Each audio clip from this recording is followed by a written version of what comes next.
ನಿನ್ನೆ ಮಂಡ್ಯದಲ್ಲಿ ಕೂಡ ಪತ್ರಿಕಾಗೋಷ್ಠಿಯಲ್ಲಿ ನಾನು ಮಾತನಾಡಬೇಕಾದ್ರೆ ಹೇಳ್ತಾ ಇದ್ದೆ, ಕಾಂಗ್ರೆಸ್ ಪಕ್ಷದವರು 5 ಗ್ಯಾರಂಟಿ ಕೊಡ್ತೀನಿ 5 ಗ್ಯಾರಂಟಿ ಕೊಡ್ತೀನಿ ಅಂತ ಜನಗಳಿಗೆ ಸುಳ್ಳು ಭರವಸೆ ಮೇಲೆ ಸರ್ಕಾರವನ್ನ ರಚನೆ ಮಾಡು. ಇತ್ತೀಚೆಗೆ ಬಂದಂತ ಒಂದು ಫಲಿತಾಂಶವನ್ನ ಕಂಡು ಸಾಕಷ್ಟು ಜನ ಕಾಂಗ್ರೆಸ್ನ ಮಹಾನಾಯಕರುಗಳು ಬಹುಶಃ ನಮ್ಮ ಗ್ಯಾರಂಟಿಗಳು ರಾಜ್ಯದಲ್ಲಿ ವರ್ಕ್ ಆಗ್ತಾ ಇಲ್ಲ ಅಂತ ಕಾಣುತ್ತೆ, ಈ ಗ್ಯಾರಂಟಿಗಳನ್ನ ರದ್ದು ಮಾಡೋದು ಉತ್ತಮ ಅಂತಕ್ಕಂಥ ಬಹಳ ಉದ್ದಟತನದ ಮಾತುಗಳನ್ನ ಇವತ್ತು ಕಾಂಗ್ರೆಸ್ನ ಕೆಲವೊಂದಷ್ಟು ನಾಯಕರುಗಳು ಏನು ಆಡಿದ್ದಾರೆ. ಒಂದು ಮಾತನ್ನ ಇವತ್ತು ರಾಜ್ಯದ ಜನತೆ ಪರವಾಗಿ ನಾನು ಕೇಳಲಿಕ್ಕೆ ಬಯಸ್ತೇನೆ. ಇವತ್ತು ಸರ್ಕಾರಗಳು ರಾಜ್ಯದ ಜನತೆಗೆ ಸ್ವಾಭಿಮಾನದಿಂದ ಅವರ ಸ್ವಂತ ಕಾಲ ಮೇಲೆ ನಿಂತು ದುಡಿತಕ್ಕಂಥ ಶಾಶ್ವತವಾದಂತ ಒಂದು ಪರಿಹಾರದ ಒಂದು ಕಾರ್ಯಕ್ರಮಗಳು ಕೊಡಬೇಕು ಹೊರತುಪಡಿಸಿ ಈ ರೀತಿಯಾದಂತಹ ಕಾರ್ಯಕ್ರಮಗಳು ರಾಜ್ಯದ ಜನತೆ ಎಂದೂ ಕೂಡ ನಿರೀಕ್ಷೆ ಮಾಡಿರಲಿಲ್ಲ. ಇದು ನಿಮ್ಮ ಸುಳ್ಳಿನ ಕಂತೆಯ ಒಂದು ಕಾರ್ಯಕ್ರಮ, ಇದು ವರ್ಕೌಟ್ ಆಗಲಿಲ್ಲ ಅಂತ ರದ್ದು ಮಾಡಬೇಕು ಅಂತಕ್ಕಂಥದ್ರ ಬಗ್ಗೆ ಚರ್ಚೆ ಮಾಡ್ತೀವಿ.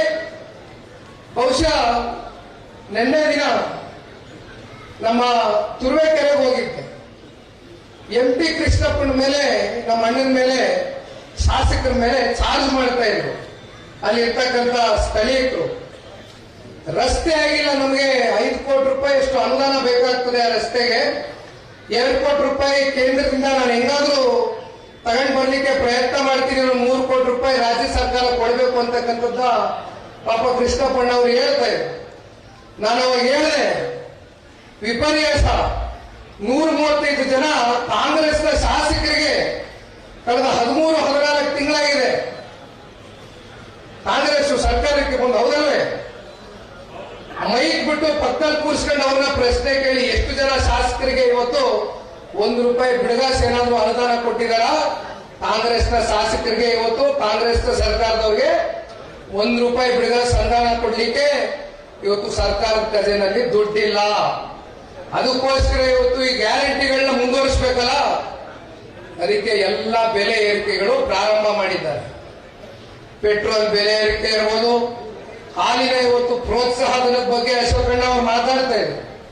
9 ತಿಂಗಳಾಗಿದೆ ಇವತ್ತು ರೈತಾಪಿ ವರ್ಗದ ತಂದೆ ತಾಯಂದಿರುಗಳು ಪ್ರತಿ ಹಳ್ಳಿನಲ್ಲೂ ಇವತ್ತು ಬದುಕ್ತಾ ಇರತಕ್ಕಂಥದ್ದು.